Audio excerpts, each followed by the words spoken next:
મિત્રો, યાદ કરો 2007નો એ સમય જ્યારે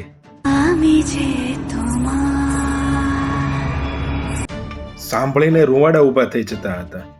19 વર્ષ પહેલા અક્ષય કુમાર અને પ્રિયદર્શને ભૂલ ભુલૈયા જેવી માસ્ટરપીસ આપી હતી અને 2026માં આ જોડી ફરી આવી રહી છે ભૂત બંગલો લઈને. ભૂલ ભુલૈયામાં સાયકોલોજીકલ થ્રિલર હતું, પણ ભૂત બંગલો વિશે એવી ચર્ચા છે આમાં પ્યોર હોરર અને ધમાકેદાર કોમેડીનું મિશ્રણ રહેશે. આ ફિલ્મના ડાયરેક્ટર પ્રિયદર્શનના કહેવા પ્રમાણે ભૂત બંગલો એ ભારતીય પૌરાણિક કથાઓ અને કાળા જાદુ પર આધારિત એક હોરર કોમેડી છે જે વેદ અને મહાભારત જેવા પ્રાચીન ગ્રંથોમાંથી પ્રેરણા લે છે. હવે વાત કરીએ આ ફિલ્મની સ્ટારકાસ્ટની, તો ભાઈ લો, ભૂલ ભુલૈયામાં જે સ્ટારકાસ્ટ હતી એ જ ઓલમોસ્ટ છે.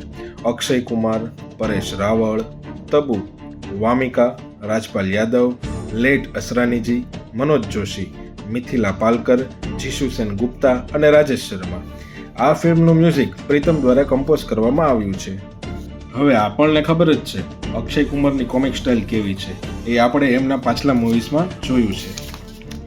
તમને શું લાગે છે, અક્ષય કુમાર કે જેમને આપણે ઘણા સમયથી હોરર કોમેડી કરતા જોયા નથી, એ હવે આ ફિલ્મ દ્વારા કમબેક કરશે? આમ તો પ્રિયદર્શન સાથે એમની જોડી તો ખતરનાક સાબિત જ થશે. એ બંને સાથે હેરાફેરી, ગરમ મસાલા, ભાગમ ભાગ, ભૂલ ભુલૈયા, દે દનાદન અને ખટ્ટા મીઠામાં કેવું કામ કર્યું છે એ બધાને ખબર જ છે. હવે ભૂત બંગલોમાં 16 વર્ષ પછી ફરી સાથે કામ કરશે તો મૂવી તો સુપર ડુપર જ હશે.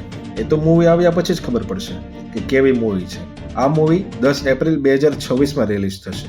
તો આ વિડીયોમાં તમારી શું રાય છે? શું આ મૂવી ભૂલ ભુલૈયા જેવી જ હોરર કોમેડી હશે? શું ભૂલ ભુલૈયાને ભૂલાવીને એક નવો ટ્રેડમાર્ક બનાવશે? મને નીચે કોમેન્ટ બોક્સમાં જરૂરથી જણાવજો. આ સાથે મળીશું નેક્સ્ટ વિડીયોમાં. ત્યાં સુધી જોતા રહો સિનેમા ગપશપ વિથ પ્રતિક. હું છું તમારો દોસ્ત અને હોસ્ટ પ્રતિક, અને વધારે માહિતી માટે ચેનલને લાઇક, શેર અને સબસ્ક્રાઇબ કરવાનું ભૂલતા નહીં. તમે લોકો ભૂલી જાઓ છો એટલે પ્લીઝ સબસ્ક્રાઇબ કરજો. બાય.